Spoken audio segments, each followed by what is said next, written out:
Assalamualaikum warahmatullahi wabarakatuh. Selamat siang semuanya. Terima kasih banyak karena telah hadir pada presentasi kali ini. Perkenalkan, kami dari kelompok 4 beranggotakan saya sendiri Hasna Najira Hayu dengan nomor NPM 2150612,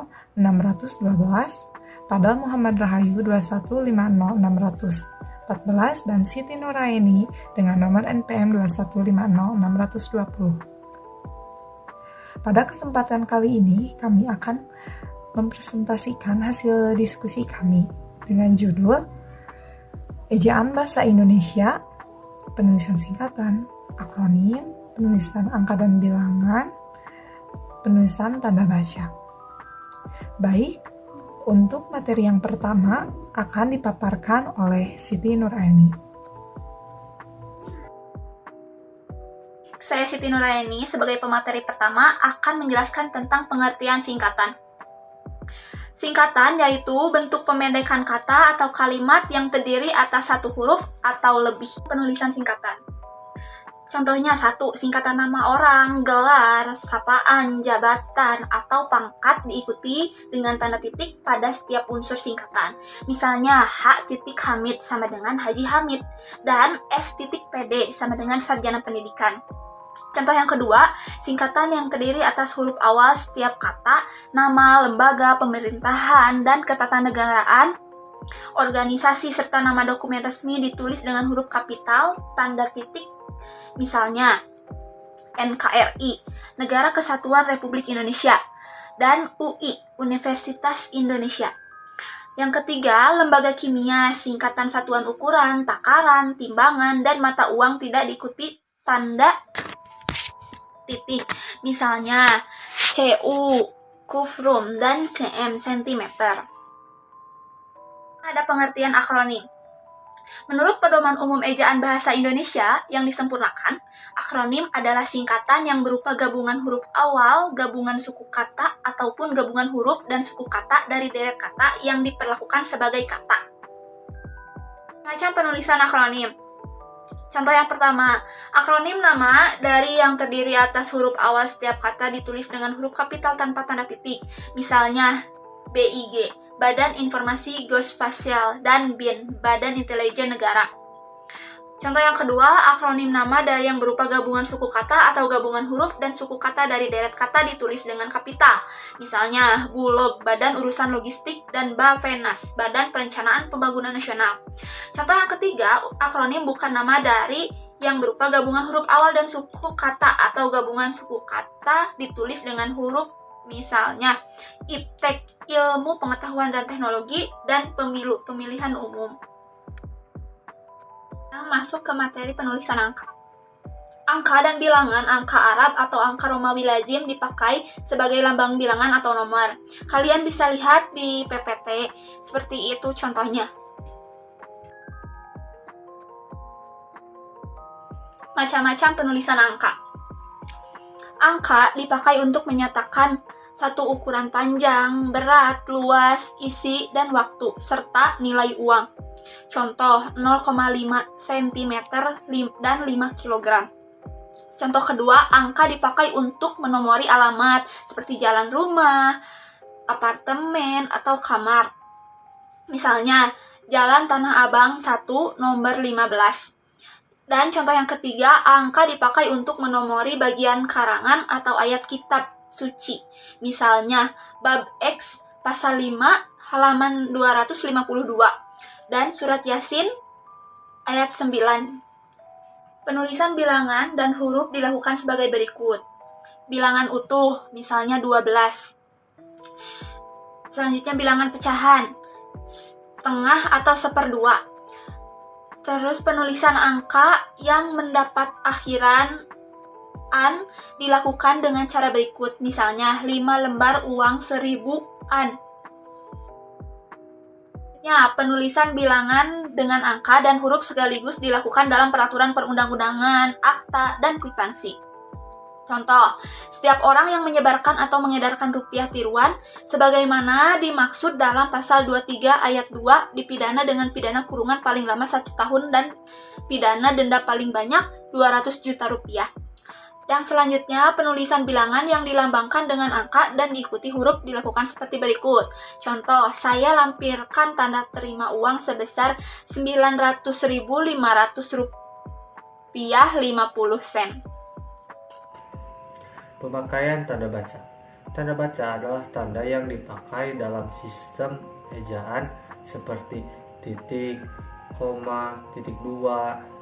Sedangkan menurut Kraft, tanda baca adalah tanda sebagai hasil usaha, menggambarkan unsur-unsur suprasegmental. Itu tidak lain dari gambar atau tanda yang secara konvensional disetujui bersama untuk memberikan kunci kepada pembaca terhadap apa yang ingin disampaikan mereka. Berdasarkan pengertian ahli di atas, simpulan dari pengertian tanda baca adalah penggunaan tanda-tanda untuk penanda pada sebuah kalimat atau teks. Tanda titik dipakai pada akhir kalimat pernyataan. Misalnya, mereka duduk di sana, titik. Tanda titik dipakai di belakang angka atau huruf dalam suatu bagan ikhtisar atau daftar. Misalnya, I titik kondisi kebahasaan di Indonesia.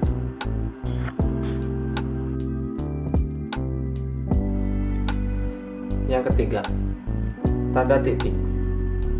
Tanda titik dipakai di belakang angka atau angka terakhir dalam penomoran deret digital yang lebih dari satu angka dalam judul tabel, bagan, grafik, atau gambar.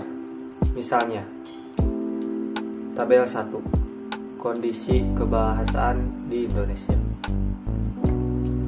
Tabel 1.1, kondisi bahasa daerah di Indonesia.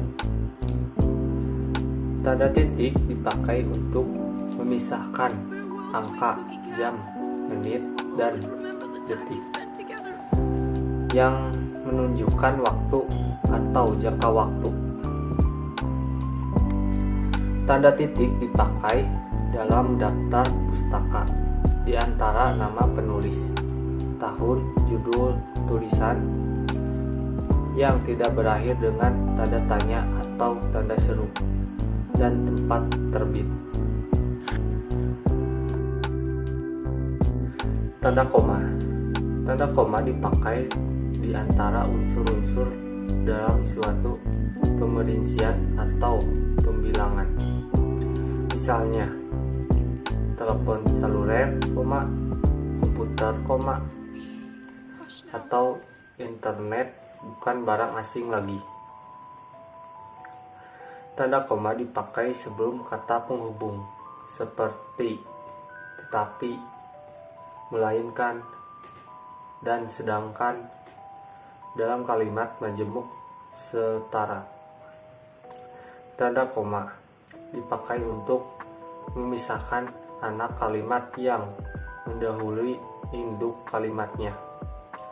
Tanda koma dipakai di belakang kata atau ungkapan penghubung antar kalimat seperti oleh karena itu, jadi, dengan, demikian, sehubungan dengan itu, dan meskipun demikian. Tanda titik koma. Tanda titik koma dapat dipakai sebagai pengganti kata penghubung untuk memisahkan kalimat setara yang satu dari kalimat setara yang lain di dalam kalimat majemuk. Misalnya, ayah menyelesaikan pekerjaan, titik koma. Ibu menulis makalah, titik koma. Adik membaca cerita pendek. Tanda titik dua. Tanda titik dua dipakai pada akhir suatu pernyataan lengkap yang diikuti pemerincian atau penjelasan. Misalnya, mereka memerlukan perabot rumah tangga, kursi, meja, dan lemari.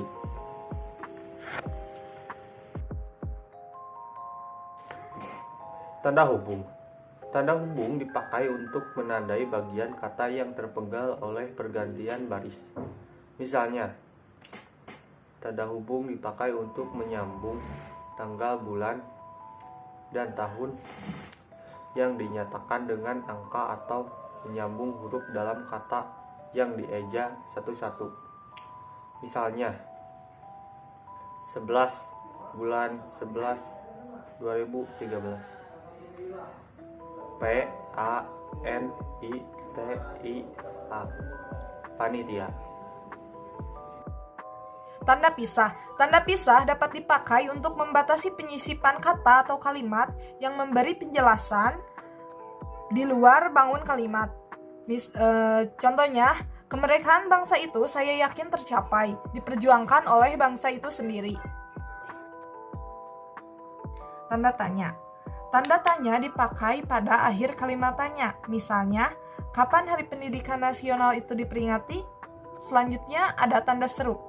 Tanda seru dipakai untuk mengakhiri ungkapan atau pernyataan yang berupa seruan atau perintah yang menggambarkan kesungguhan, ketidakpercayaan, atau emosi yang kuat.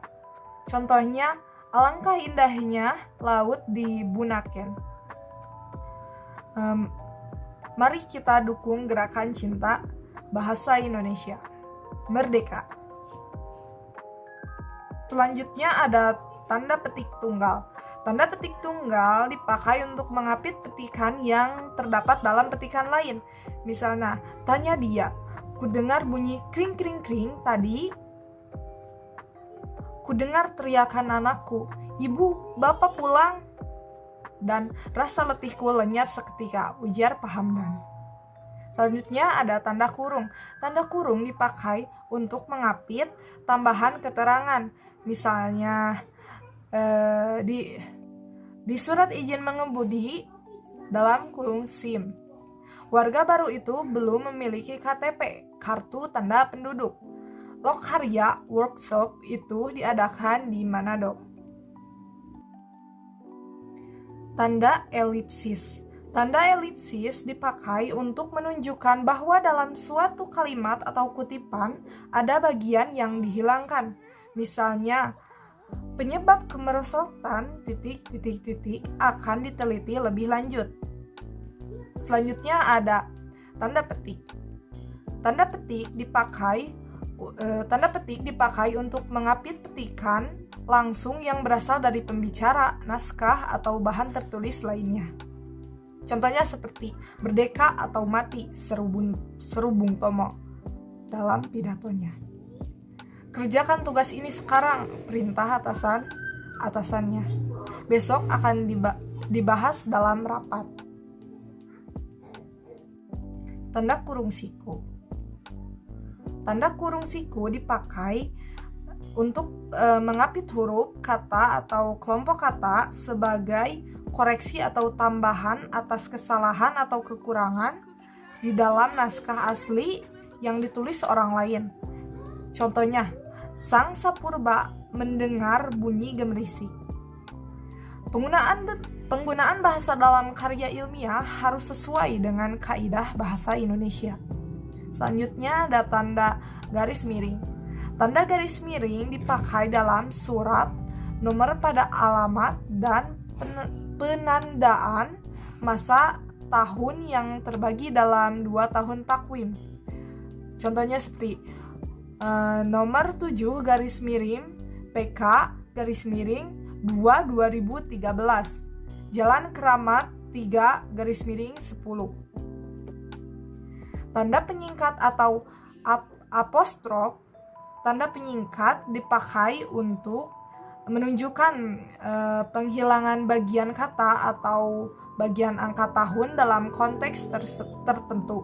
Misalnya, dia kan kusurati, kan sama dengan akan. Mereka sudah datang kan sama dengan akan. Baik pembahasan mengenai ejaan bahasa Indonesia, penulisan singkatan, akronim, penulisan angka dan bilangan, penulisan tanda baca telah selesai disampaikan. Semoga bisa menambah wawasan teman-teman dan mohon maaf bila ada kesalahan. Wassalamualaikum warahmatullahi wabarakatuh.